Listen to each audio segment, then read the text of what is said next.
Saluons nos frères, nos sœurs qui nous écoutent de près ou de loin. Nous disons bonjour à nos voisins et voisines. Que notre Dieu, le Seigneur Jésus-Christ, vous bénisse. Et ce matin, nous disons bonjour au grand Mère béni, le Seigneur Jésus-Christ. Alors, ce matin, notre Dieu nous donne un thème principal. Et le thème principal, c'est la fin du monde s'approche. Le dimanche passé, c'était le thème principal qui avait été donné. La fin du monde s'approche. Et quand notre Dieu parle, il parle à ses fils, il parle à ses filles. La fin du monde s'approche parce que il y a des points très importants que le Dieu s'est résolu de manifester selon son calendrier divin. La fin du monde s'approche. La religion se disant chrétienne. Aujourd'hui, chacun cherche comment bien vivre sur la terre, comment vivre longtemps sur la terre, comment faire des grands projets sur la terre, alors que notre Dieu dit, la fin du monde s'approche. Alors, un homme, une femme, étant averti que par son Dieu, à savoir notre Dieu, donc nous les chrétiens, notre Dieu disant, la fin du monde s'approche, nous devons chercher à savoir et à comprendre quels sont les différents signes qu'il nous donne et quels sont les différents points essentiels qui concernent la fin du monde. Parce que si le monde prend fin, et nos maisons qu'on a construites, et nos voitures qu'on a payées, et même nos enfants, nos connaissances, ceux qui vont donc rester sur la terre, la question à se poser, c'est de demander à Christ. La fin du monde s'approche. Tu l'as déjà dit. Dans le Nouveau Testament, quand toi-même tu étais là. Et aujourd'hui, après le passage des 7 prophètes messagers majeurs, depuis Paul jusqu'à William Aaron Branham, Dieu, créateur des cieux et de la terre, attend que le Saint-Esprit Père vienne sur la terre pour donner les derniers conseils à la fiancée du Christ qui est sa future épouse. Christ nous bénisse. Christ nous bénisse. Alors, frères et sœurs, la fin du monde s'approche. Et notre Dieu nous donne le thème principal qui est la fin du monde s'approche. À ceci, ce matin, il prêchera le sous-thème du pastoration de travail, les derniers temps, étant le sous-thème qui accompagne ce thème principal, la fin du monde approche. Christ nous bénisse. Christ nous bénisse. Alors, frères et et sœurs, nous sommes le ministère de la voix de minuit. Matthieu 25 et à 6. C'est notre identité réelle dans la Bible et le rôle que nous jouons aujourd'hui. Et toute la Bible, de Genèse à Apocalypse, parle de Matthieu 25 à 6. De ce que le Créateur lui-même s'est résolu de faire dans les derniers temps, avant que le monde ne prenne fin. Et c'est ce que nous devons comprendre ce matin. C'est ce que nous devons savoir. Quels sont les signes physiques et spirituels manifestés démontrant que la fin du monde s'approche. Et surtout, et que nous sommes dans les derniers temps. Quels sont les signes physiques? Quels sont les signes spirituels? Donc dans l'adoration que notre Dieu nous donne, et par ces saintes écritures, la Sainte Bible, au travers de ces signes physiques et spirituels, et de ce qu'il a dit dans Matthieu 24, concernant la fin du monde, les signes qu'il a posés, comment est-ce que nous voyons ces signes physiquement aujourd'hui pour ceux qui sont déjà posés, exécutés, pour les autres à venir, mais surtout les signes spirituels dans l'adoration pour comprendre que la fin du monde s'approche et que nous sommes dans les derniers temps. Et si nous sommes donc dans les derniers temps, il faut reconnaître d'abord les signes des derniers temps. Si tu n'as pas compris les signes des derniers temps, si tu n'as pas compris donc les signes des derniers temps, ça va être difficile pour toi de savoir que la fin du monde s'approche. Ne souvenez ça. Ne souvenez ça. Alors, frères et sœurs, nous allons donc poser un petit tabouret concernant ces deux thèmes, le thème principal. La fin du monde s'approche et le sous-thème, les derniers temps. Qu'est-ce que notre Dieu appelle les derniers temps? Parce que si nous ne savons pas ce que c'est que les derniers temps, on ne peut pas comprendre de quoi notre Dieu parle concernant les derniers temps. Si nous ne savons pas ce que notre Dieu appelle la fin du monde,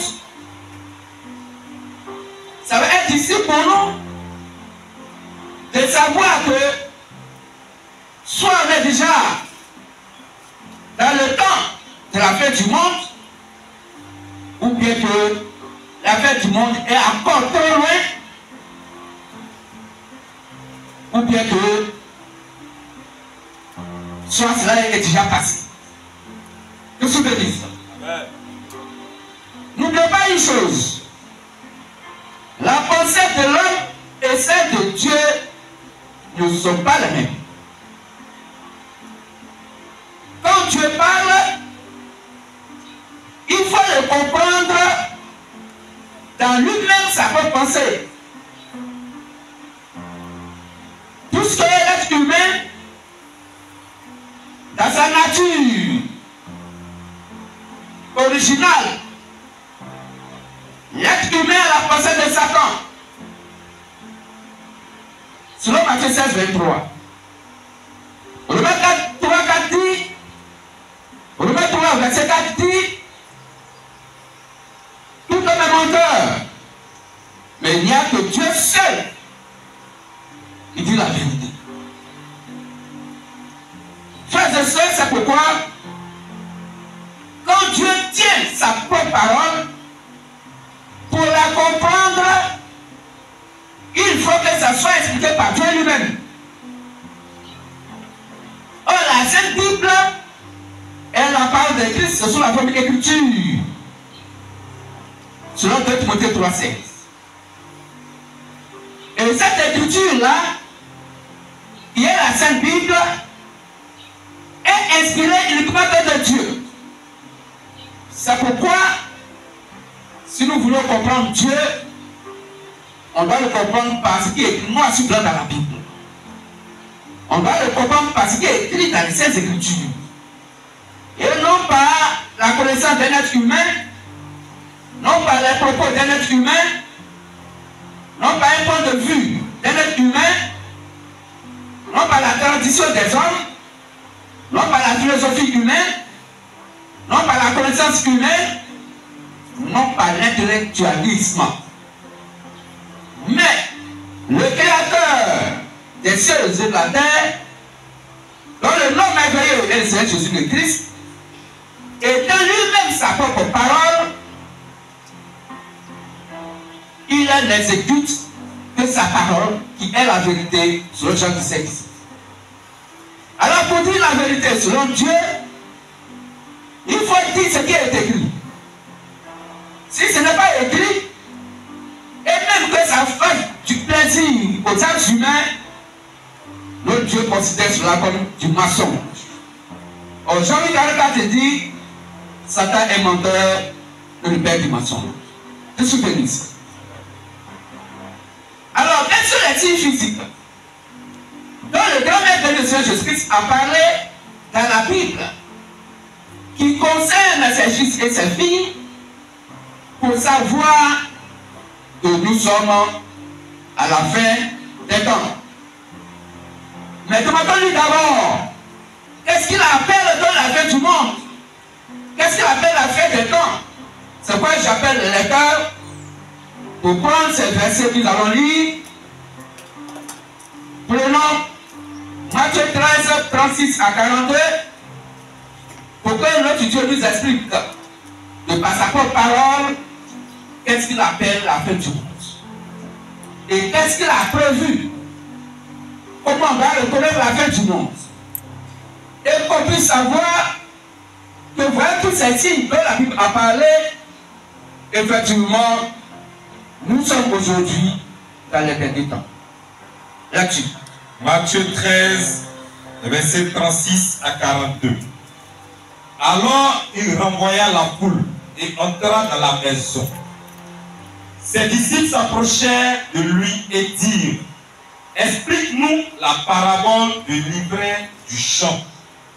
Il répondit, celui qui sème la bonne sémence, c'est le Fils de l'homme. Le champ, c'est le monde. La bonne sémence, ce sont les fils du royaume. L'ivraie, ce sont les fils du malin. L'ennemi qu'il a semé, c'est le diable.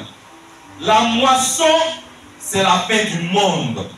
Les moissonneurs, ce sont les anges. Or, comme on arrache l'ivraie et qu'on la jette au feu, il en sera de même à la fin du monde. Le Fils de l'homme enverra ses anges qui arracheront de son royaume tous les scandales et ceux qui commettent l'iniquité. Et ils les jetèrent dans la fournaise ardente. Et ils les jetteront dans la fournaise ardente, où il y aura des pleurs et des graissements de dents. Amen. Merci frère. Le frère va lire à côté Matthieu 24, 3 à 6. Mais avant la lecture, pour ne pas que nous oublions, ici la Bible nous dit que le champ c'est le monde. Donc Dieu appelle monde le champ. Ce n'est pas le champ où nous partons. Il dit le champ, c'est le monde dans lequel est semé deux types d'esprit, le blé et l'ivraie, les fils de Satan et les fils de Dieu qui sont dans le champ. Le champ, c'est le monde. Tout dans ce monde, il y a deux esprits leaders, à savoir l'esprit Christ positif et l'esprit satanique négatif. Et il dit que le champ, c'est le monde. Je reviens là. Il dit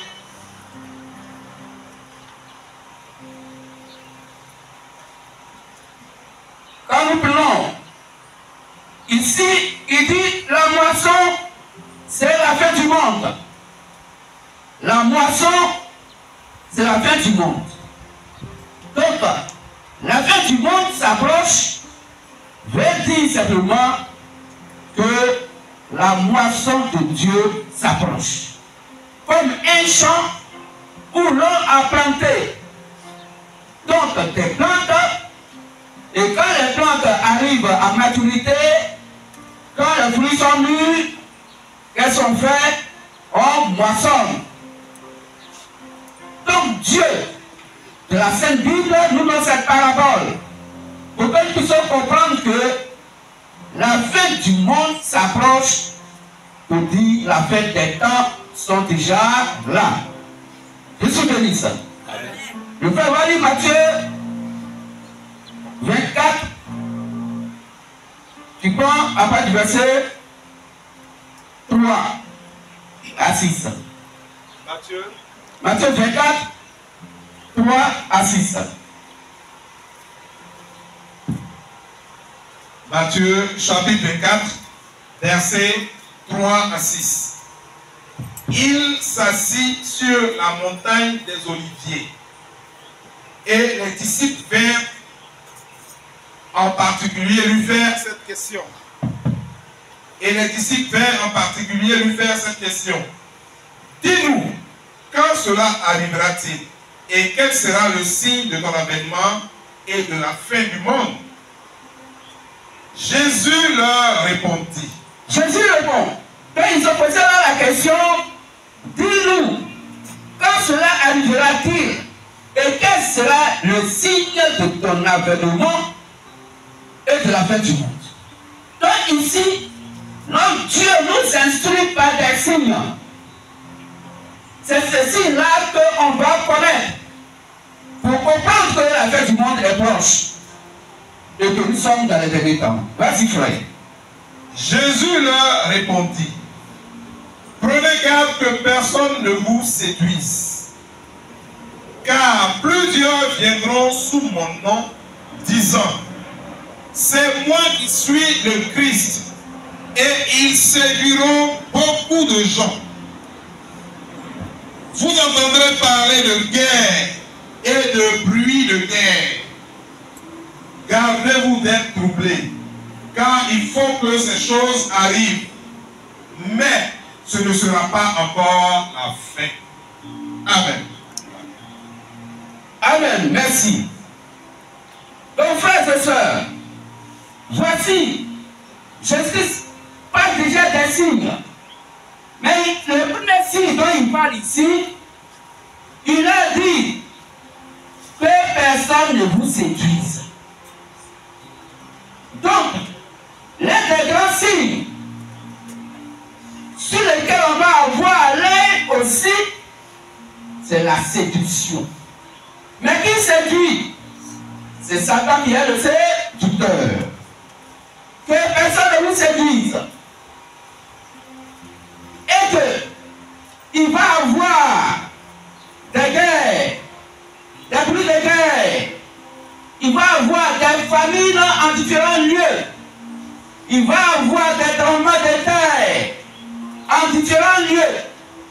Frères et sœurs, est-ce que nous ne vivons pas ces choses-là aujourd'hui? Mais est-ce que c'est aujourd'hui, à 2024 selon les humains, que nous pourrons dire que ces signes-là ont commencé à s'accomplir? Alors, qu'est-ce que notre Dieu appelle les derniers temps? Les derniers temps ont commencé quand? Frère, viens, tu vas lire Hébreux 1, verset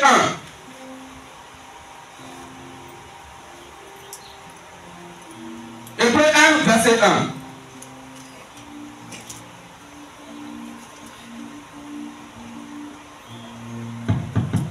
Hébreux 1, le verset 1. Après avoir autrefois, à plusieurs reprises et de plusieurs manières, parlé à nos pères par les prophètes, Dieu, dans ces derniers temps, nous a parlé par le Fils qu'il a établi héritier de toutes choses, par lequel il a aussi créé le monde. Amen. Amen. Donc, la Bible dit, après nous avoir autrefois, plusieurs fois, parlé à nos pères par les prophètes, aujourd'hui, Dieu nous parle par le Fils. C'est à quel aujourd'hui? Car au moment où notre Dieu parle donc de ces choses, il dit, aujourd'hui, Dieu nous parle par le Fils. Or, le Fils dont il s'agit, il parle du Seigneur Jésus le Christ. Donc Dieu parle par le Fils aujourd'hui. C'est aujourd'hui, date depuis que Jésus le Christ a mis ses deux pieds sur la terre. Dans les derniers temps, se sont manifestés donc. Les derniers temps se sont donc manifestés. Les derniers temps ont existé. Les derniers temps étaient depuis que Jésus-Christ est né. Christ bénisse. Donc ici, le thème qui parle des derniers temps, c'est que les choses dont la Bible parle, ce n'est pas de ce que nous vivons aujourd'hui physiquement seulement. Pour dire que c'est là que Dieu parle du dernier temps. Le dernier temps selon Dieu, c'est depuis que le Fils est né. Depuis que Jésus le Christ est sur la terre, les derniers temps ont déjà commencé. Christ nous bénisse. C'est pourquoi, frère, sœur, Matthieu 13 nous donne maintenant une lumière sur les choses concernant les derniers temps et qui démontre que la fin du monde s'approche. C'est pourquoi il dit, le Fils de l'homme enverra ses anges qui arracheront de son royaume tous les scandales et ceux qui commettent l'iniquité. C'est le rôle qu'a joué les 7 prophètes et messagers majeurs. Depuis Paul jusqu'à William Aaron Branham, jusqu'au temps de l'âge de l'église de Laodicée où nous sommes aujourd'hui. Donc le Fils de l'homme ordonne à ses anges qui arracheront de son royaume. Or, son royaume, c'est son champ. Or, le champ de Christ, la Bible dit, nous sommes le champ de Dieu. Le champ de Christ, c'est le corps ici de Christ, où nous tous, nous sommes réunis. Car la Bible dit, chacun des fils et des filles du véritable et réel Dieu était membre du corps mystique de Christ. Que je bénisse. Alors, le rôle qui va se jouer à la fin des temps, qui démontre que la fin du monde est proche, Dieu enverrait cet prophète messager majeur pour nous les nations, afin que cela, quand il sera venu, ils puissent donc arracher, ils vont arracher du royaume de notre Dieu les scandales. Oui, les scandales c'est quoi? Le scandale selon Dieu c'est quoi? Le scandale selon la Sainte Bible c'est quoi? Scandaliser quelqu'un, c'est lui apporter le mensonge. C'est lui faire croire ce qui n'est pas vrai et lui dire que c'est ce qui est la vérité. C'est ça le scandale.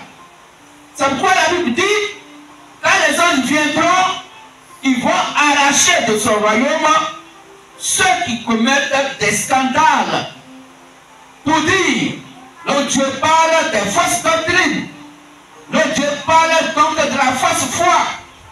Oui, il va enlever toute la fausse adoration dans le cœur de ses fils et de ses filles. C'est ce qui scandalise donc notre âme. C'est ce qui scandalise notre esprit. C'est ce qui scandalise donc Dieu en nous. Le mensonge religieux, la pensée humaine enseignée dans les lieux de prière, puisqu'on appelle les églises. Des choses dont la Bible n'a pas parlé et qu'on nous fait croire que c'est ce qui est la vérité. C'est ce que Dieu appelle le scandale. Et l'iniquité, oui, parce que les gens vont amener des gens à croire au mensonge et de rejeter la sainte merveilleuse Bible. C'est pourquoi la Bible dit toute iniquité est un péché. Donc l'iniquité c'est le péché. Le blasphème contre le Saint-Esprit. Le fait donc d'enseigner des dogmes, d'enseigner de fausses doctrines, les doctrines de Balaam, les doctrines des démons. C'est ce que la Bible appelle l'iniquité. Et cela scandalise nos âmes. Pourquoi? Parce que cela empêche et empêcherait nos âmes d'aller au paradis. Or, la Bible dit, ils viendront avec une grande séduction. Et ils vont vouloir vous emballer dans les fausses adorations. Mais voici les différents actes qu'ils vont poser au travers desquels de par cette Bible, vous devez savoir et comprendre que ce qu'ils disent n'a pas un accord avec les Saintes Écritures. Alors, nous sommes dans les derniers temps. Nous sommes dans les derniers temps parce que la fin du monde s'approche. Je suis béni ça. Alors, frères et sœurs, ce matin, voici le message que notre Dieu nous donne. Comprenons donc par ce thème, le sous-thème qui vient, les derniers temps, on a commencé depuis que Jésus le Christ était sur la terre. Je suis béni ça. Et si dans la dernière Jésus-Christ dit, il va avoir dans les derniers temps des faux prophètes, il va avoir des faux Christ. Alors, ce n'est pas aujourd'hui là que les faux prophètes ont commencé. Ce n'est pas aujourd'hui là que les faux Christ ont commencé. Les faux prophètes, dans le Nouveau Testament, ont eu le jour quand Jésus le Christ est né. Car la Bible dit que c'est quand le Fils de l'homme donc est né que les derniers temps ont commencé. Que suis béni ça. Alors, ce message est donné par notre Dieu depuis 2017 et qu'il nous donne aujourd'hui parce que le thème principal fait appel à ce message en ce jour. La fin des temps s'approche. Merci, cher choral. Mais ici, on va encore travailler à la chorale parce qu'on n'a pas trop senti la force. On n'a pas eu à bien danser. Donc, vous avez accordé cela pour que dimanche prochain, tout le peuple puisse bien danser. Que souvenez ça? Bonjour, peuple MVM, LDS et bien de notre Dieu. Nous allons parler les derniers temps. Qu'est-ce que veut dire ça? Donc Dieu n'a pas dit nous allons parler des derniers temps. Non. Il n'a pas dit nous allons parler des derniers temps. Non. Il dit nous allons parler les derniers temps. Qu'est-ce que veut dire ça? Et pour cela, nous allons nous lever et nous allons donc dire un mot de prière à notre Dieu. Donc on se lève tous et toutes et nous allons prier. Christ Jésus, merci de nous avoir ouvert les yeux. Car avec nous étions avant et nous croyions être sauvés, qui nous a sauvés en nous ouvrant les yeux par l'évangile vrai. Nous t'en remercions énormément dans le nom et pour le nom de ton Fils unique qui est le Seigneur Jésus le Christ. Amen. Amen. Nous sommes debout et nous allons prendre ce verset pour le lire. Hébreux 1, 1 à 2. Hébreux 1, 1 à 2. Hébreux 1, les versets 1 à 2. Après avoir autrefois, à plusieurs reprises et de plusieurs manières, parlé à nos pères par les prophètes, Dieu, dans ces derniers temps, nous a parlé par le Fils qu'il a établi héritier de toutes choses, par lequel il a aussi créé le monde. Amen. Amen. Merci, asseyons-nous.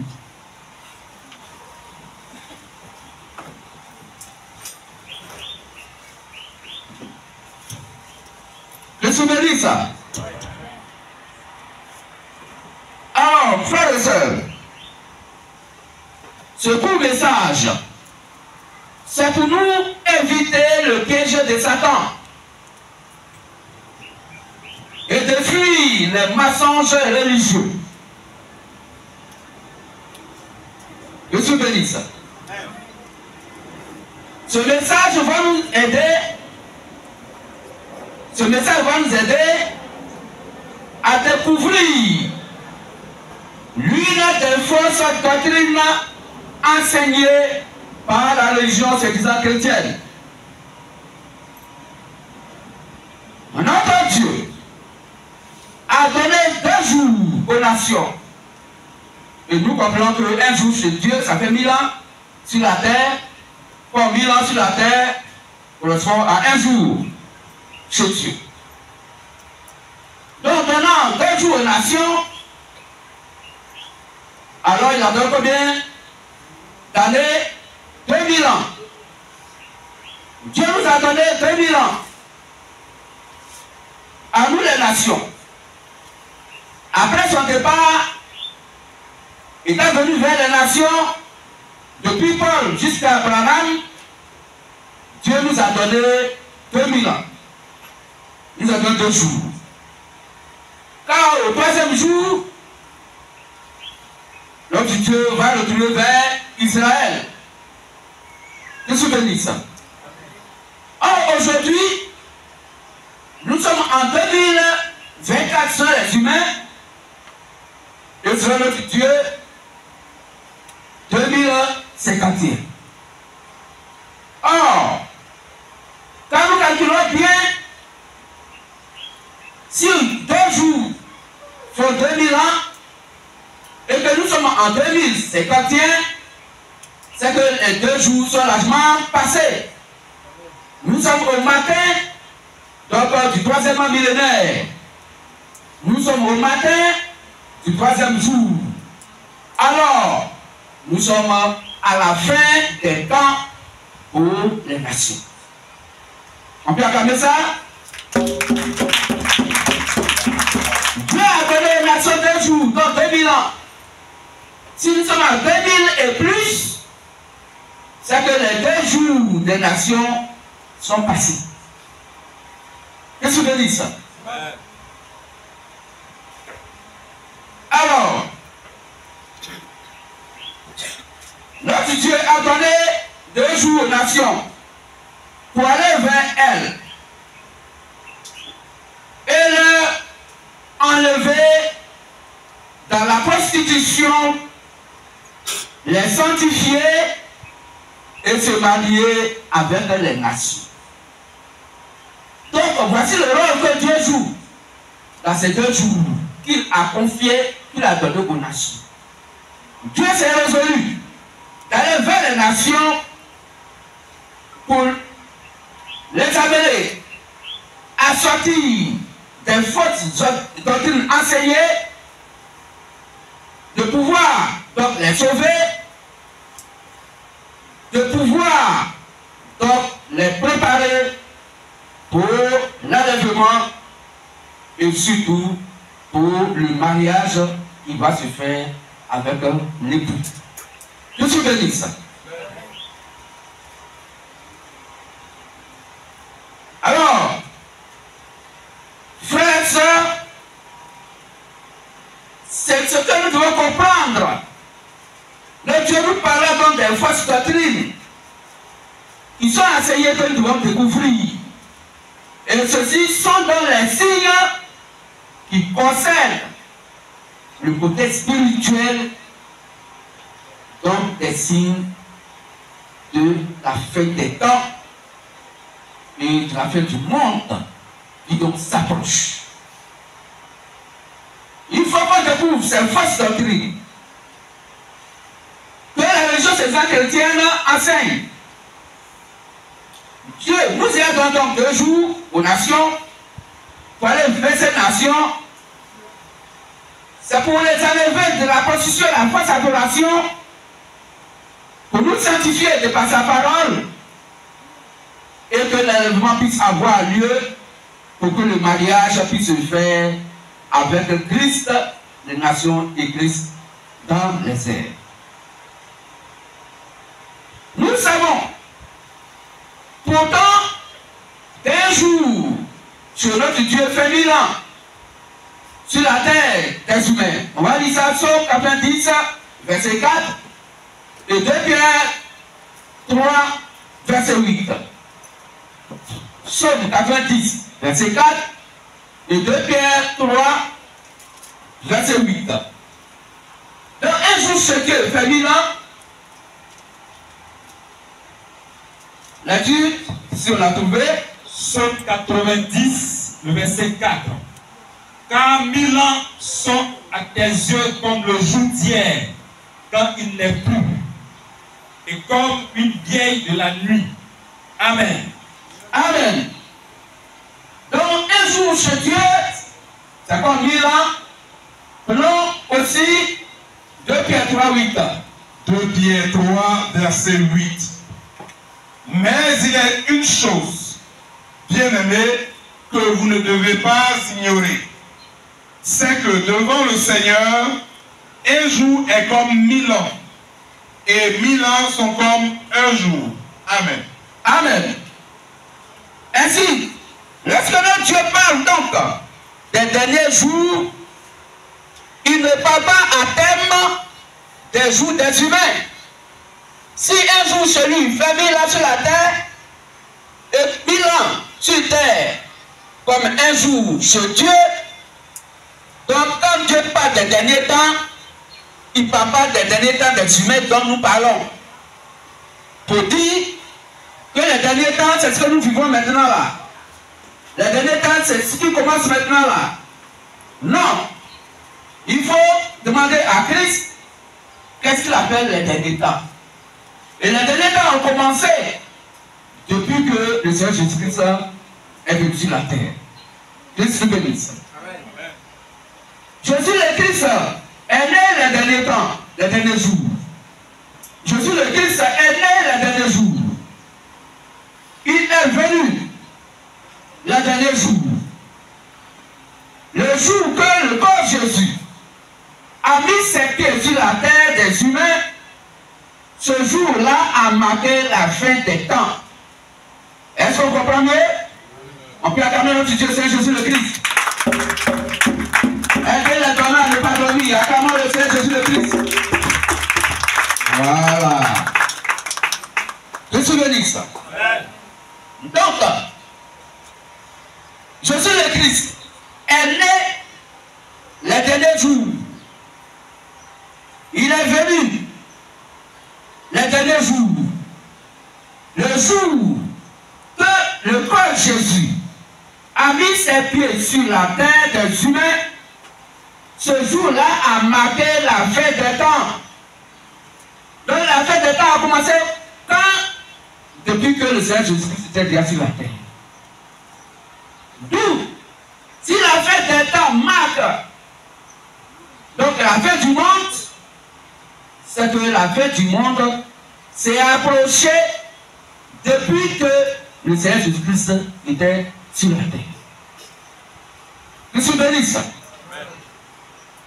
Alors, ainsi la Bible dit, les faux prophètes ont commencé à réagir depuis que Jésus le Christ est venu sur la terre. Car c'était la fin des temps. Dans Matthieu 24, il dit, à la fin des temps, il y aura des faux prophètes, il y aura des faux Christ.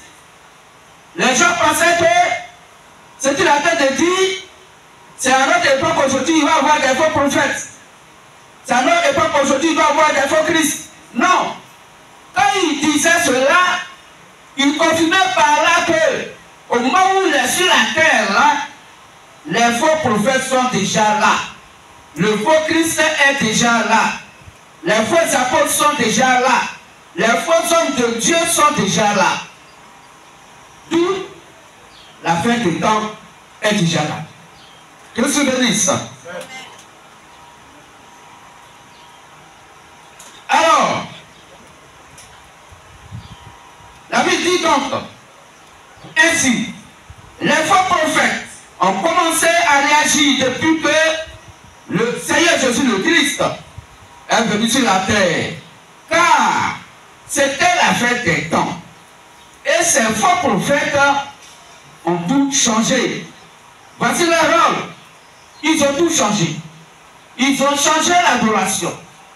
Ils ont tout changé. Ce que la Bible dit, ils ont enseigné le contraire. Que se bénisse. Ils ont changé la doctrine du Christ. Et ce sont eux maintenant qui appellent les vrais chrétiens des faux prophètes. Pourtant, la Sainte Merveilleuse Bible dit, et je cite, Matthieu 16, 1 à 2 que nous allons lire, lesquels nous allons prendre Matthieu 16, 1 à 2, et vous allez comprendre comment ceux-là, qui sont la sémence ivraie, vont donc aller contre la vraie sémence du véritable guerrier Dieu.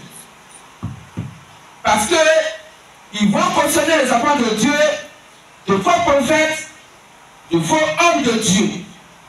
Et ce que la Bible, un vrai prophète envoyé par Dieu n'a jamais fait, c'est ça eux-mêmes vont faire vis-à-vis donc de ceux que Dieu a envoyés.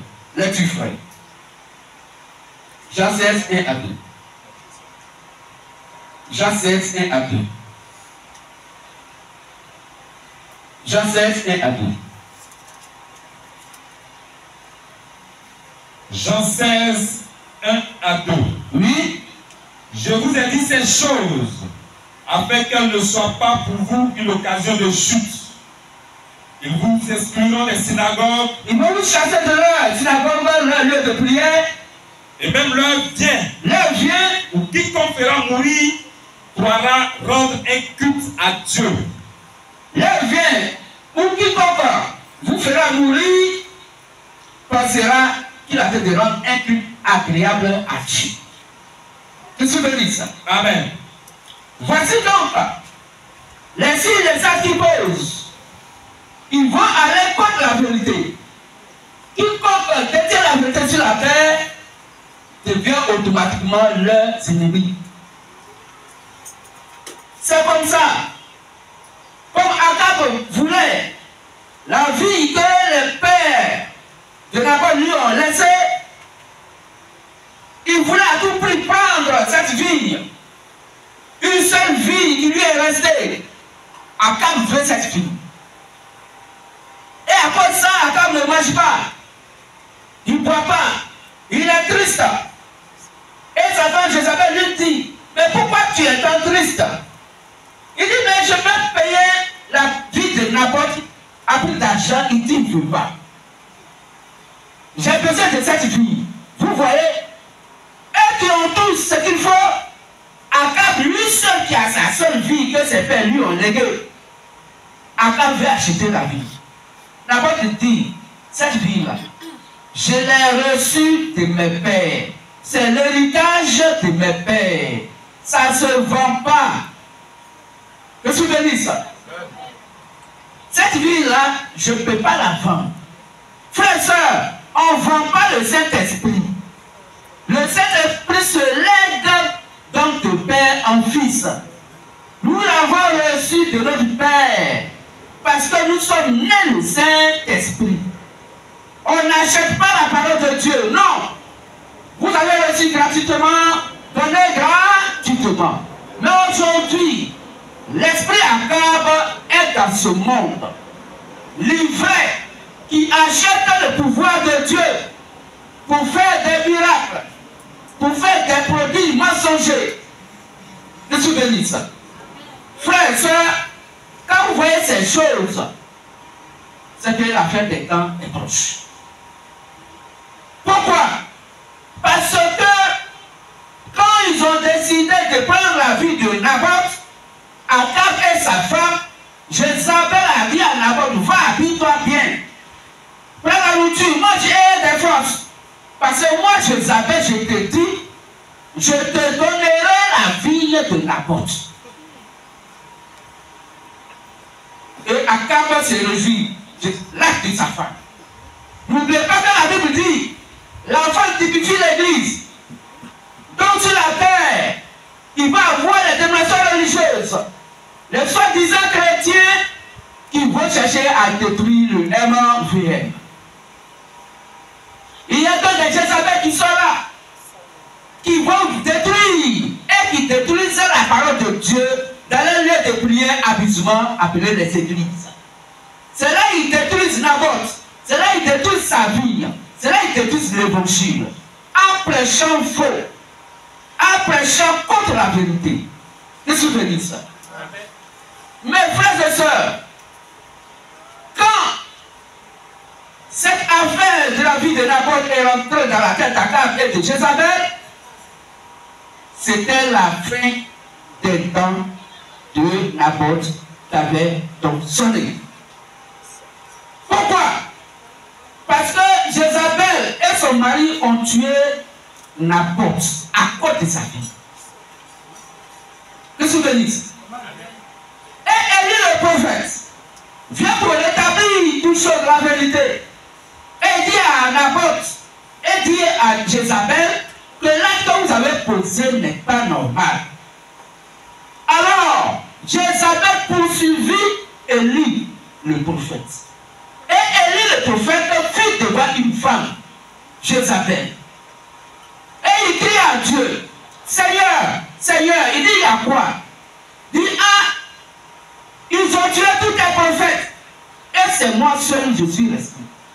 Et Jézabel me cherche pour me tuer. Vous vous souvenez de ça? C'est pas la Bible dit. Je te dis, je vous dis ces choses d'avance, afin que cela ne soit pas pour vous une occasion de chute. Ils vont vous chasser de leur synagogue. Ils vont même chercher à vous tuer. Et en faisant ainsi, ils croiront qu'ils sont avec des rames incultes agréables à Dieu. Est-ce qu'on comprend ça?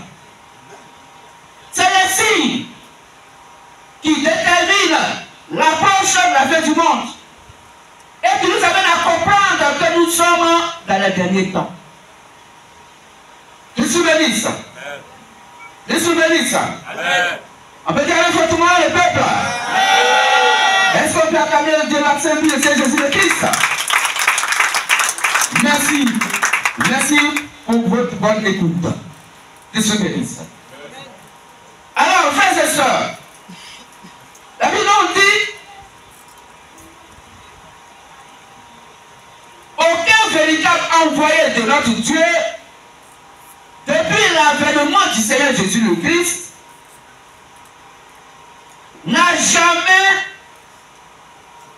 traîné un homme ou une femme devant les tribunaux sous prétexte que cet homme-là ou cette femme-là ne croit pas comment il veut, ne croit pas à leur fausse doctrine qui s'appelle vraie doctrine.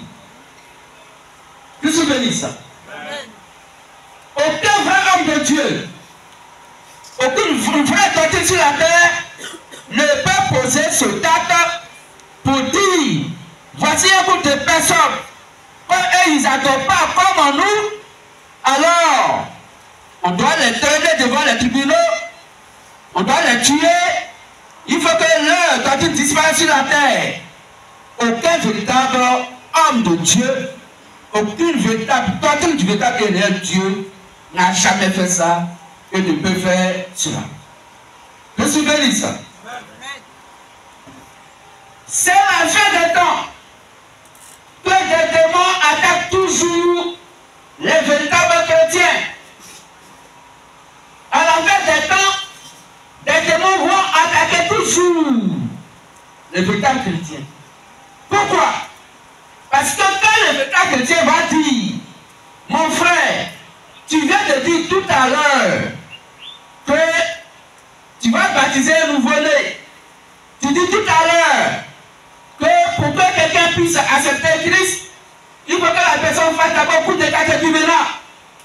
Il n'a qu'à faire d'abord un coup de baptême. Il n'a qu'à faire tant. Tu viens encore hier de tuer les paniers en coupant les rameaux. Et tu dis que ces rameaux-là, il faut être accompagné pour que ton âme puisse aller au paradis. Alors que ces choses-là, la Bible n'a pas dit ça. Aucun chrétien, aucun apôtre Seigneur Jésus le Christ, Jésus-Christ lui-même, quand il était sur l'âne, il n'a pas pris rameau de panier pour mettre dans sa main. Mais ceux qui déposaient les rameaux, et que lui, il marchait là-dessus pour partir, il rentrait à Jérusalem pour être crucifié. Ce n'était pas dans la joie, mais les autres étaient dans la joie pour l'accompagner. Oh, lui, il partait lui seul pour mourir. Donc, la fête des rameaux n'est pas reconnue par Dieu, parce que ce n'est même pas inscrit dans la doctrine du Christ. Quand tu dis cela à quelqu'un, que ce que tu fais là, tu n'as pas compris ce que la Bible a dit à ce sujet. Les rameaux qui ont été coupés là n'ont rien à voir avec la doctrine. C'est pourquoi les apôtres de Jésus-Christ n'ont jamais fait de rameaux. Car ils sont notre miroir dans l'adoration. Ils sont notre modèle dans l'adoration. Car c'est à eux que le Saint-Esprit a confié l'évangile. Et ils ont dit que si quelqu'un prêche un autre évangile, ou adore d'une adoration autre que ce qu'ils ont fait comme adoration, cette personne est maudite. C'est pas, frères et sœurs, la Bible dit que ceux-là qui se disent chrétiens, alors qu'ils ne sont pas des chrétiens, mais ils se réclament du vrai christianisme, ils vont attaquer toute personne qui va prendre en compte ce que dit la Sainte Bible. Je suis béni ça. Quand vous voyez ces choses-là, la Bible dit, nous sommes donc à la fin des temps, parce que ce sont les signes de la fin des temps. Alors, la fin du monde est proche. Je suis béni ça. Donc, que chacun allume sa lampe, la garde allumée, vérifiez à tout moment l'état de votre huile dans votre lampe. La lampe typifie la part de Dieu dans votre cœur. Que chacun vérifie. Oui, si tu as de l'huile à réserve, si tu n'as pas de réserve, c'est maintenant il faut que tu puisses à cette huile et que tu gardes dans ton cœur. Il faut garder la parole du Christ dans ton cœur. Il faut toujours que ta vie soit l'évangile. Il ne faudrait pas que tu sois séduit par quoi que ce soit. Mais frère, sœur, il faut que tu sois prêt et prête en tant que la future épouse du Christ. Les saints vieux sages, ils doivent rentrer dans l'enlèvement de notre Dieu. Mais pour savoir que nous sommes à la fin des temps, la Bible nous dit ils vont s'opposer à la sainte doctrine de Christ. C'est pourquoi aujourd'hui, vous allez comprendre au travers d'eux. Ils vont donc changer l'ordre des choses. Et ils vont appeler un lieu de prière où les gens viennent pour adorer. Ils vont l'appeler l'église. Alors que la Bible dit, Dieu n'habite pas dans des temples de mains d'hommes. Dieu n'est pas dans les quatre murs. Mais eux, ils disent, ce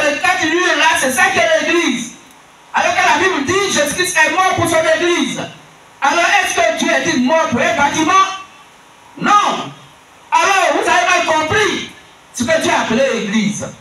L'Église, disait Jésus le Christ, c'est le corps humain vivant.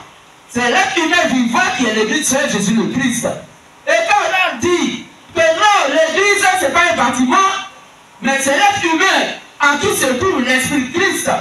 Celui-là qui a la vraie adoration, ils vont venir contre toi, ils vont s'opposer à toi, ils vont te traiter de démon, parce que le raisonnement humain satanique va les prendre pour dire, mais vous, là, vous étiez où? Quand nous, l'Église catholique romaine, depuis longtemps, nous sommes la mère des églises. Oui, vous êtes la mère des églises et non la mère de l'église du Christ. Mais vous êtes la mère de l'église de Satan. La synagogue de Satan. Car l'église du Christ, c'est le chrétien lui-même. Et il juge de tout.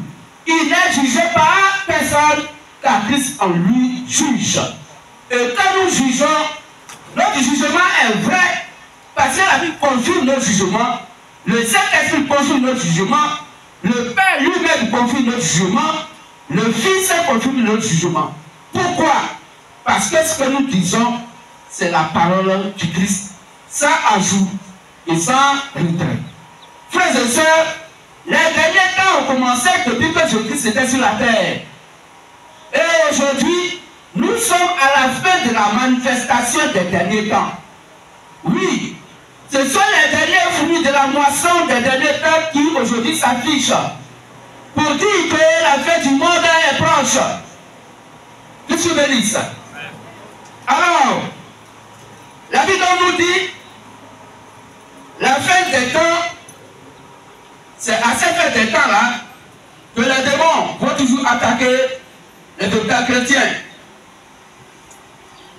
La fin des temps a commencé avec l'avènement du Seigneur Jésus le Christ. Ainsi, les faux prophètes dont Jésus le Christ a parlé ont commencé à se manifester depuis son arrivée sur la terre jusqu'à la fin de son ministère sur la terre. Vous vous souvenez ça? Mais aujourd'hui, les faux Christ se manifestent parce que Christ est venu sur la terre dans le corps Jésus. Il est venu sur la terre en tant que Jésus, car Jésus est le Christ. Christ bénit ça. Frères et sœurs, FBM, RDS et vient de notre Dieu. La fin des temps et les faux prophètes se manifestent il y a 2000 ans déjà dépassés. Ils se manifestent il y a 2000 ans, ils sont déjà donc dépassés. Donc la fin des temps et les faux prophètes, les faux hommes de Dieu, ils se manifestent il y a 2000 ans déjà dépassés. Et ils sont encore là aujourd'hui.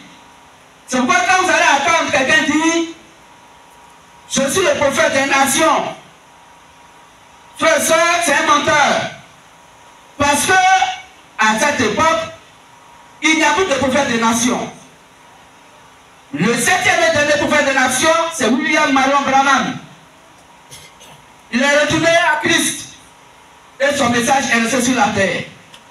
C'est ce message entendu que nous, LVM, nous venons à la fin des temps réveiller pour préparer les saints sages à l'enlèvement, afin de proclamer donc la fin du monde qui vient après que Dieu soit parti vers le peuple d'Israël, quand les saints sages seront rentrés dans l'enlèvement et que le mariage aura eu lieu avec l'époux qui est le Seigneur Jésus le Christ.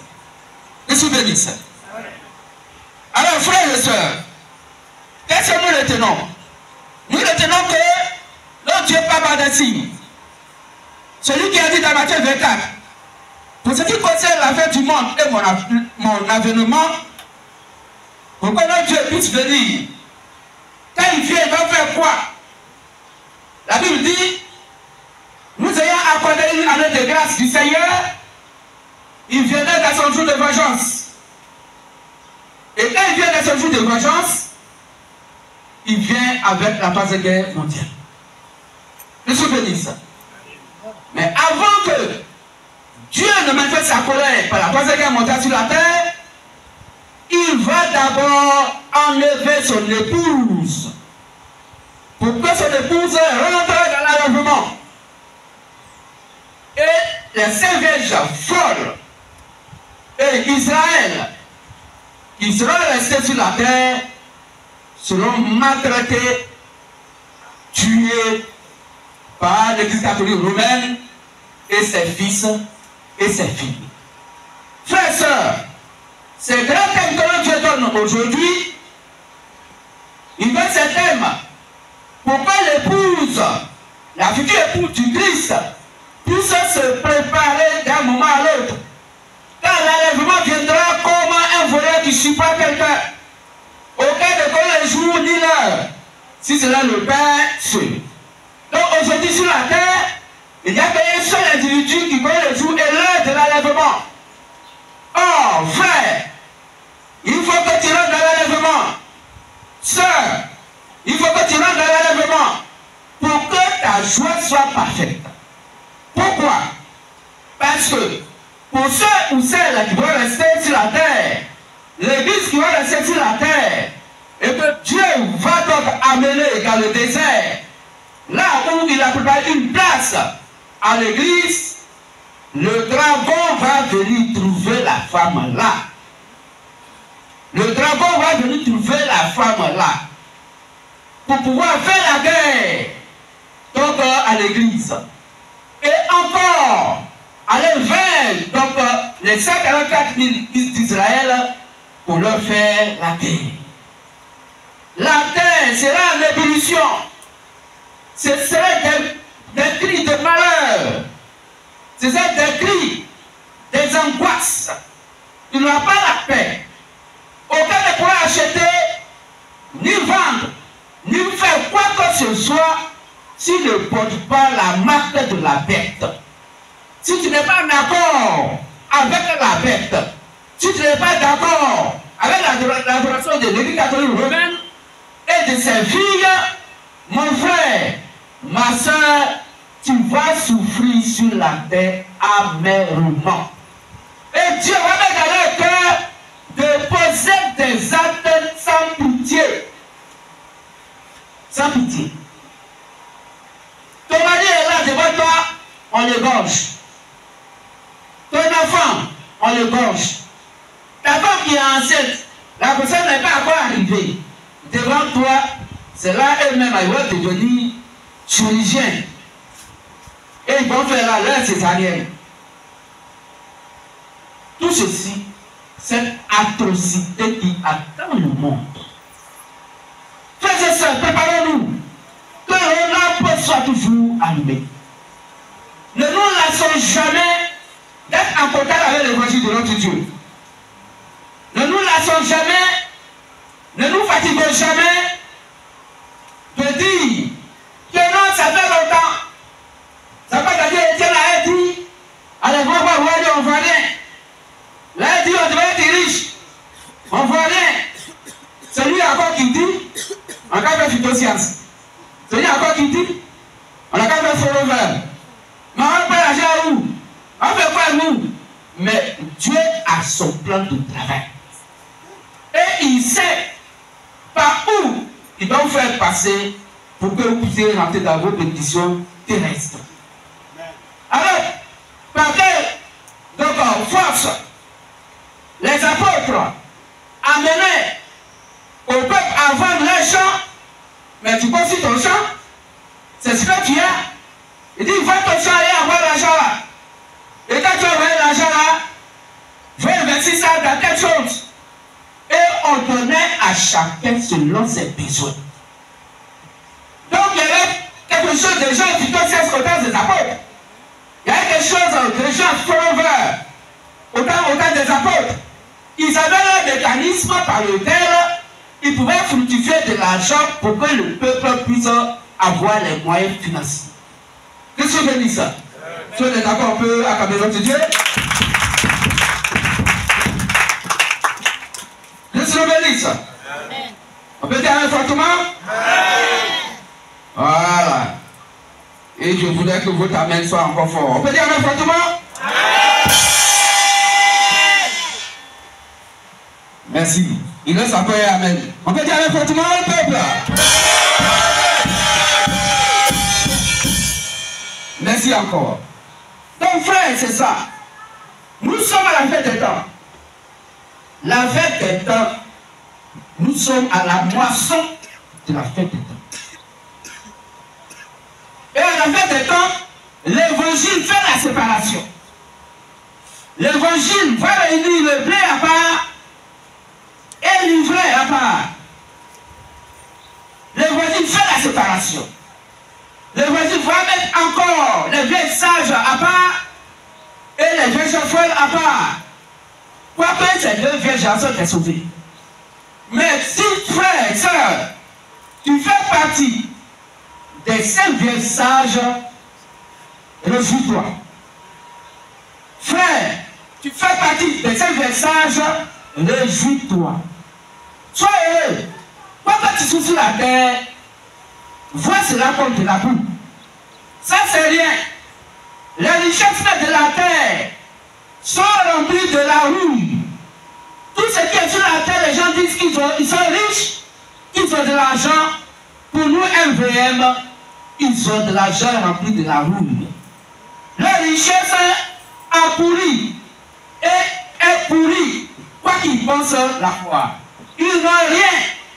Parce que nous, le MVM, nous sommes le Créateur lui-même, des cieux de la terre, incarnés sur la terre, impliqués des humains.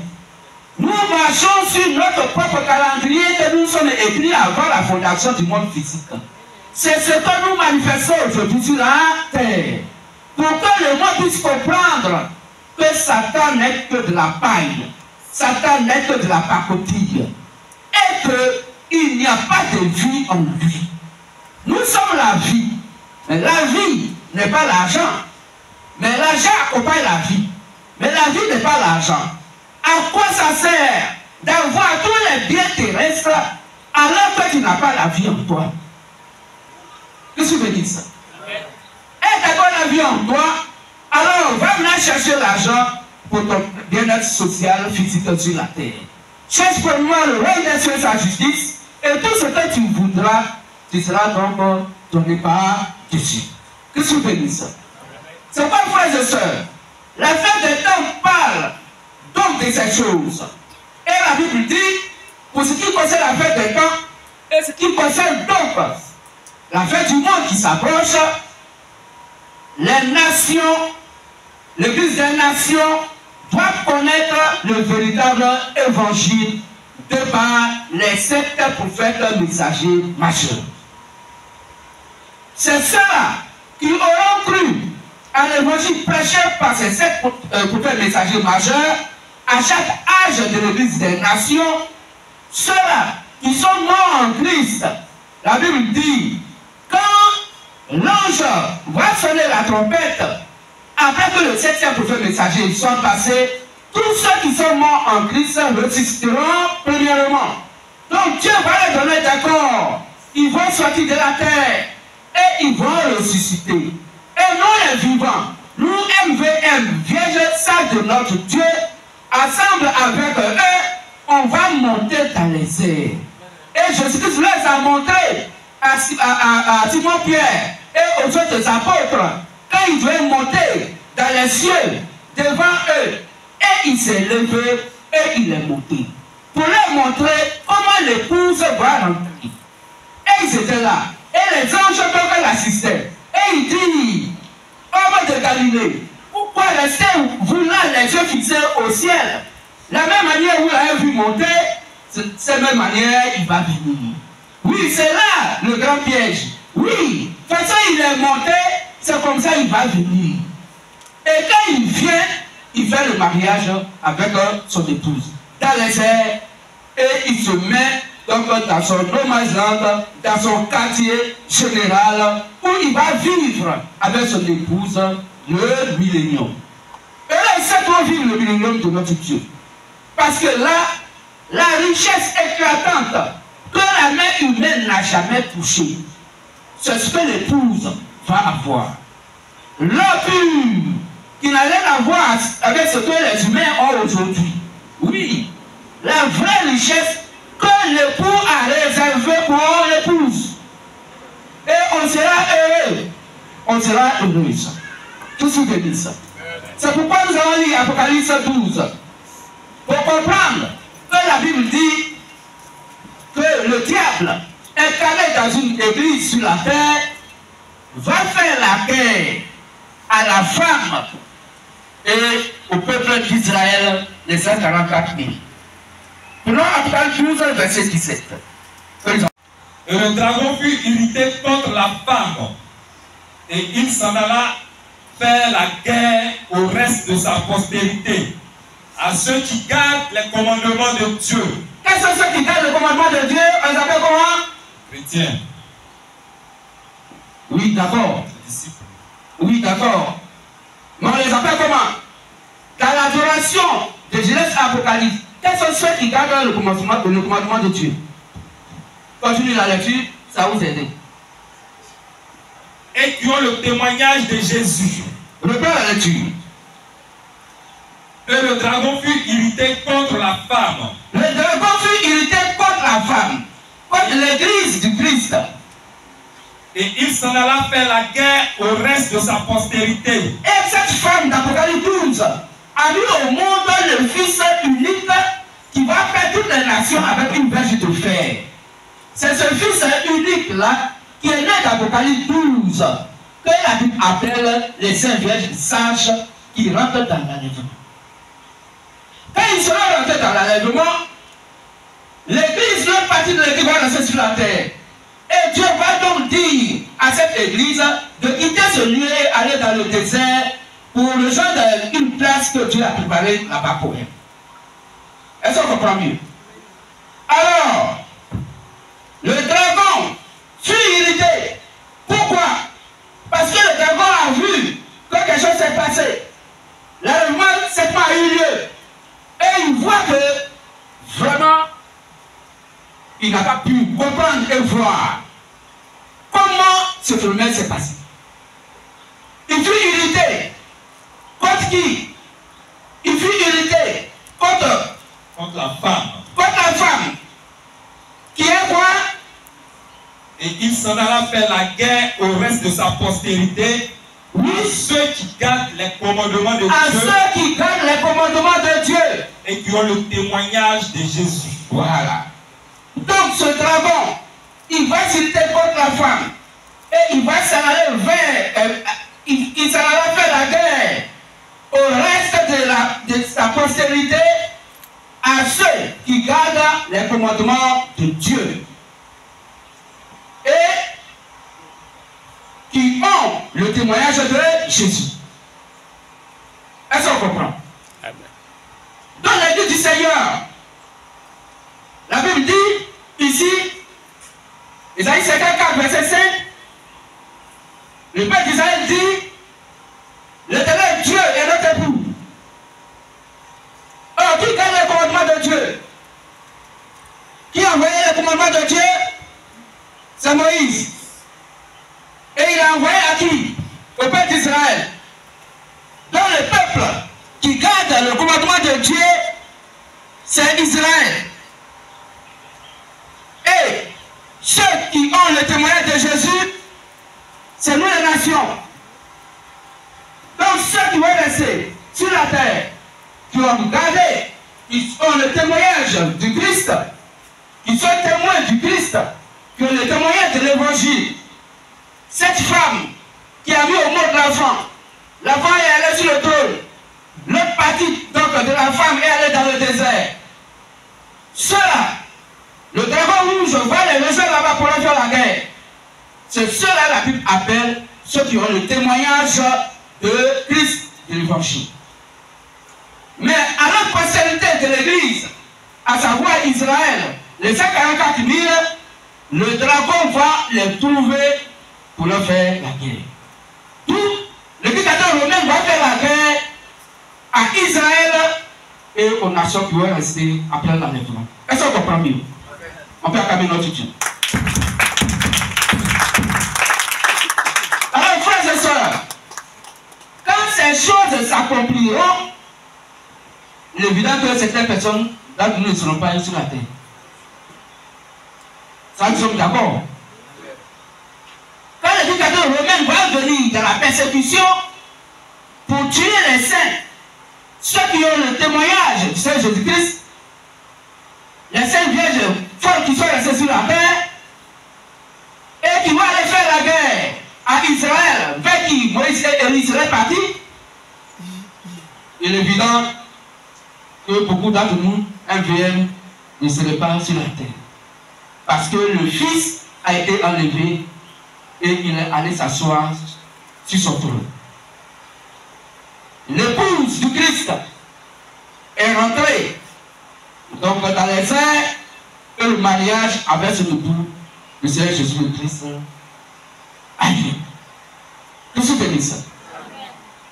Donc les derniers temps s'expriment par des signes. Et ce sont ces signes-là que le Dieu donne nous donne. Sur le plan spirituel, la Bible dit, et je te le dis, tout ça à son temps, les derniers temps, on pouvait déjà commencer.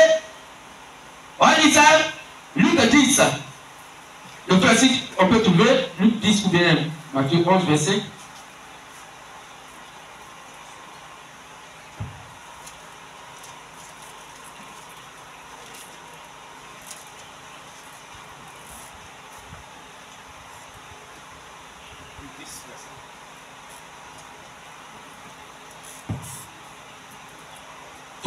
Voilà, pas verset 17. 17. Luc 10 à partir du verset 17. Les 70 revinrent avec joie, disant: Seigneur, les démons même nous sont soumis en ton nom.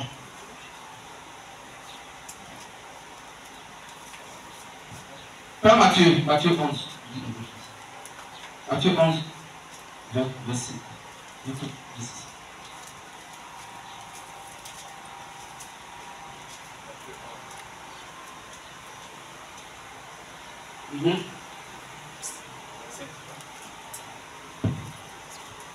Oui. Matthieu 11, chapitre 25. Matthieu, pardon, chapitre 11, verset 25. En ce temps-là, Jésus prit la parole et dit: Je te loue, Père, Père, Seigneur du ciel. Je reprends. Ok, tu peux lire ça aussi dans Luc 10, 21 à 22. Matthieu, chapitre 11, verset 25. En ce temps-là, à quel cas sommes-nous? Oh, c'est Jésus qui parlait. Donc, peut-être dans les derniers temps. Jésus prit la parole. Il prit la parole et il dit: Je te loue, Père. Je te loue, Père. Seigneur du ciel et de la terre. Seigneur du ciel et de la terre. De ce que tu as caché ces choses aux sages. De ce que tu as caché ces choses aux sages. Et aux intelligents. Et aux intelligents. Et de ce que tu les as révélés aux enfants. Oui. Continue. Oui, Père. Oui, Père. Je te loue de ce que tu l'as voulu ainsi. Je suis fier et content de ce que tu l'as voulu ainsi. Toutes choses m'ont été données. Il dit: toutes choses m'ont été données, moi, fils de l'homme, je suis le Christ. Par mon Père. Par mon Père. Et personne ne connaît le Fils. Personne ne connaît le Fils. Si ce n'est le Père. Si c'est là le Père. Personne non plus ne connaît le Père. Personne ne connaît le Père non plus. Si ce n'est le Fils. Si c'est là le Fils. Et celui à qui le Fils veut le révéler. Et celui à qui le Fils veut le révéler. Oh, le Fils dit: je te loue, Père, de ce que tu as caché ces choses aux sages et que tu les as révélées aux enfants. Donc, Dieu s'est révélé aux enfants que nous sommes attaqués les nations. Pourquoi? Parce que selon sa parole, Romains 8, 19, la Bible confirme que la créature, la création tout entière, voudrait être un témoignage de la révélation des fils de Dieu. Et la vie de Dieu devait être révélée dans les derniers temps. On peut lire ça. Romains 8, verset 19. Oui. Aussi la création attend-elle avec un ardent désir la révélation des fils de Dieu. Donc dans les derniers temps, la vie de Dieu devait être révélée.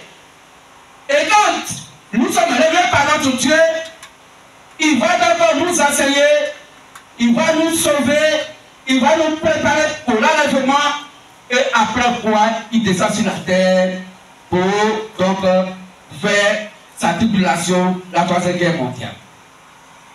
Puis aussi 1 Pierre 1 verset 5. Et le frère va prendre Colossiens 1 verset 5 verset 6.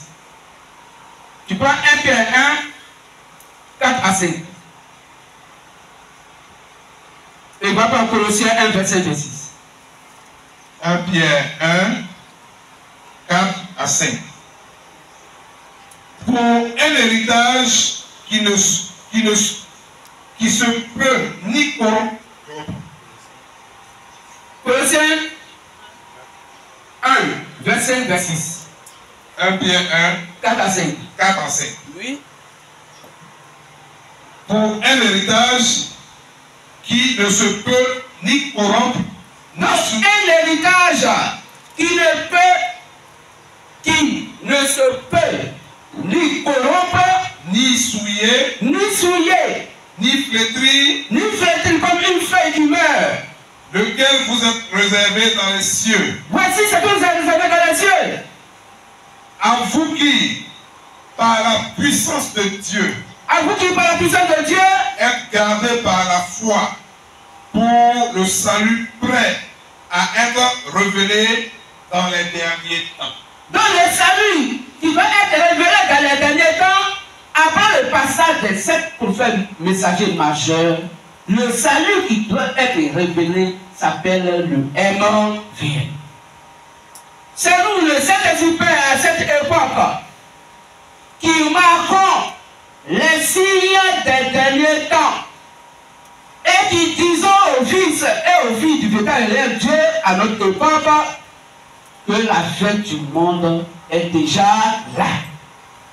Et c'est la vérité absolue.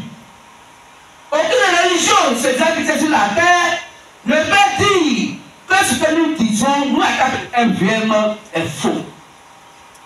Nous marquons les derniers signes de la fin des temps concernant l'Église des nations et Israël. C'est nous qui parlons de ces choses. Oui, quand les donations religieuses se disaient chrétiennes, leur Dieu est mort dans les lieux de prière. Ils ont un Dieu fabriqué, un Saint-Esprit fabriqué. Il faut qu'ils puissent aller voir des grands démons pour acheter pouvoir. Oui. Et cela, la Bible les appelle les faux points. Ils sont des faux points. Parce que le pouvoir qu'eux ils ont le pouvoir sans la puissance. Parce que le pouvoir est mensonger. Selon 2 Thessaloniciens 2, 9 à 12. Dieu les pousse dans une puissance d'égarement afin qu'ils croient au mensonge. Par des prodiges mensongers. Par des miracles mensongers. Ce sont des menteurs. Mais ils vont vous faire croire qu'ils sont enfants de Dieu. Et ils sont dans le monde qui est le champ de Dieu. Ils sont dans ce monde. Et c'est eux qui font plus de boucan. Non, viens, fais ta vie à Dieu. Jésus t'aime. C'est pas qu'à me dire que Jésus m'aime. Mais lui, quand lui-même il est mort pour ma cause là, donc il a fait ça pourquoi? C'est pas vous qui l'a fait.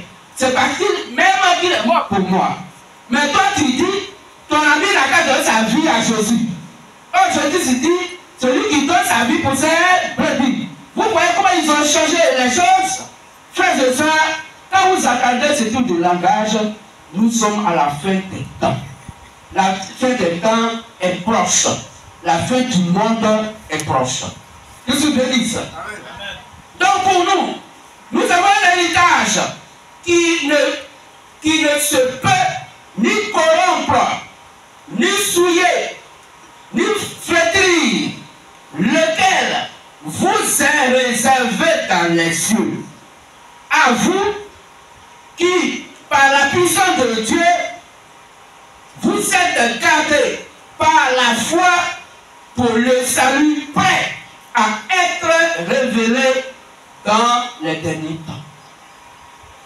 Frère, si le salut s'est révélé à toi, sœur, si le salut s'est révélé à toi, sois heureux, sois heureuse.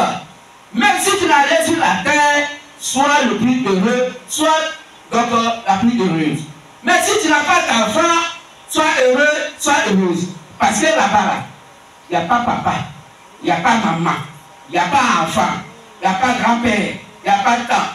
L'époux du Christ, nous tous réunis donc auprès de notre époux, de notre Dieu. Adorons ce véritable Dieu et nous donnons des grandes instructions qu'il n'a pas encore données sur la terre. Et nous serons riches. C'est vrai, on sera sur la terre, mais on aura le quartier à nous. Le quartier le plus riche de toute la terre, le Créateur lui-même, là où il a mis tous les trésors là, c'est là-bas on sera avec lui. On va manger à notre soif, on va boire. Et là-bas, il n'y a pas amertume, il n'y a pas j'ai mal au dos, il n'y a pas il y a telle situation. Non, on est heureux. Quand il dit la gloire de la deuxième maison de Dieu sera plus grande que celle de la première. Non seulement sur la terre, on va manger, mais arrivé là-bas, là, on mangera encore plus. Qu'est-ce que nous bénisse? Amen. Et le verset? Colossiens 1, verset 25 à 26. C'est d'elle que j'ai été fait ministre selon la charge que Dieu m'a donnée auprès de vous, afin que j'annonçasse pleinement la parole de Dieu, le mystère caché de tout temps et dans tous les âges, mais révélé maintenant à ses saints. Amen. Amen. Donc le mystère de Dieu est révélé aux saints. Mon frère, si tu as compris le MVM, si tu as saisi, tu as compris, et que tu es le MVM, la Bible dit tu es saint. Tu es saint, tu es sainte. Oui, et c'est ce qui réjouit nos âmes. Quoique les gens nous amènent dans les tribunaux, quoique les gens cherchent à nous détruire, quoique nous fassent du mal sur la terre, quoique nos parents nous chassent, ils nous le disent à cause de l'évangile, oui, c'est les signes pour comprendre que toi là tu n'es pas la même chose que la personne. Vous n'êtes pas de même nature. Parce que quand le poulet va faire cocorico, c'est un poulet là-bas qui va faire cocorico. Mais quand ton père dit mon fils, c'est toi qui dis mon Seigneur, mon Dieu, parce que tu reconnais ton Dieu. Parce que celui qui est né de Dieu écoute les paroles de Dieu et les met en pratique. C'est Dieu qui appelle Dieu, parce que Dieu doit comprendre le langage de Dieu. C'est comme nous réjouissons. Oui, pas encore des choses périssables sur la terre. Il n'y a rien sur la terre pour nous. Nous sommes des étrangers sur la terre. Il n'y a rien pour nous sur la terre. Ce que nous avons nous a été réservé avant la fondation du monde physique dans les lieux célestes en Jésus-Christ. C'est là qu'il faut prendre ta part d'héritage. Car tout ce qui est sur la terre est rempli de la rouille. C'est des choses qui pourrissent. Mais si la parole de Christ demeure en toi, tu es Dieu et tu retournes dans ta qualité, ta capacité de créateur, et là, tu es éternel. L'éternité consiste à ce que tu es donc membre du corps de Dieu lui-même qui est l'éternel. Tu se bénisse. On va prendre encore un autre passage pour lire.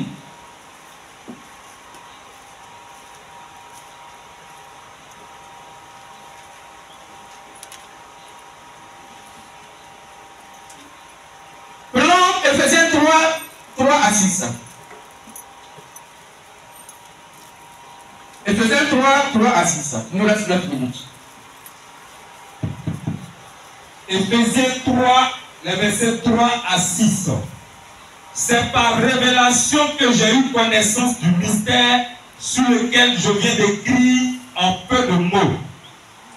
En les lisant, vous pouvez vous représenter l'intelligence que j'ai du système de Christ.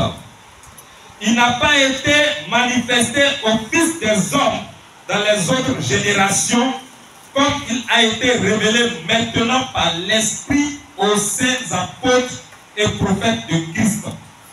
Ce mystère, c'est que les païens sont cohéritiers, forment un même corps et participent à la même promesse en Jésus-Christ par l'évangile. Amen. Amen. Donc voici le rôle que Matthieu 25 et Assis joue et que les 7 prophètes messagers ont joué depuis Paul jusqu'à William Marion Branham. C'est que nous recevons Dieu par pure révélation. Il se révèle à nous à travers donc ces messagers. Et aujourd'hui, Dieu se révèle au monde entier de par le message d'avoir de minuit, Matthieu 25 et Assis. Afin de dire à ses enfants, à ses fils et à ses filles de se préparer, de garder leur lampe allumée et que chacune puisse avoir sa robe blanche. Oui, sa cache n'irrite parce que les temps sont déjà avancés. C'est quoi il dit? C'est par révélation que j'ai eu connaissance du mystère sur lequel je viens d'écrire en peu de mots. En les lisant, vous pouvez vous représenter l'intelligence que j'ai du mystère de Christ. Il n'a pas été manifesté au Fils des hommes. Dans les autres générations, oui, à Israël, non. Mais, comment il a été révélé maintenant par l'Esprit aux saints apôtres et prophètes de Christ. Selon Éphésiens 2:19 à 20. Ce mystère, c'est que les païens sont cohéritiers, forment un même corps et participent à la même promesse en Jésus-Christ par l'évangile. Voici la puissance de l'évangile. Et comme cet évangile est en nous, et que notre Dieu s'est révélé, et qu'il le fait dans le dernier temps, nous sommes donc dans le dernier temps. Et les temps sont donc terminés. La Troisième Guerre mondiale est proche, parce que l'enlèvement est déjà à nos portes, et parce que la fin du monde s'approche. Conclusion. Frères et sœurs, FVM, RDS et bien de notre Dieu. Ne laissons plus jamais, ne laissons plus désormais quelqu'un nous fait croire que la fin des temps, c'est maintenant que cela arrive. Et que c'est maintenant qu'il y a des faux prophètes. Je suis béni ça. Frères et sœurs, FVM, RDS et bien de notre Dieu. Ne laissons plus désormais quelqu'un nous faire croire que la fin des temps, c'est maintenant que cela arrive. Et que c'est maintenant qu'il y a des faux prophètes. Il y avait des faux prophètes depuis que Jésus était sur la terre. Depuis son arrivée sur la terre, la fin des temps avait déjà commencé. Que le véritable Dieu, le Seigneur Jésus le Christ, bénisse par ce glorieux message qu'il a donné ses fils et ses filles, et que toutes les bénédictions qui écoutent ce message accompagnent chacun et chacune. Que le véritable Dieu, le Seigneur Jésus le Christ, nous bénisse. Amen. On va se remettre avec la parole de Dieu, le petit message du jour.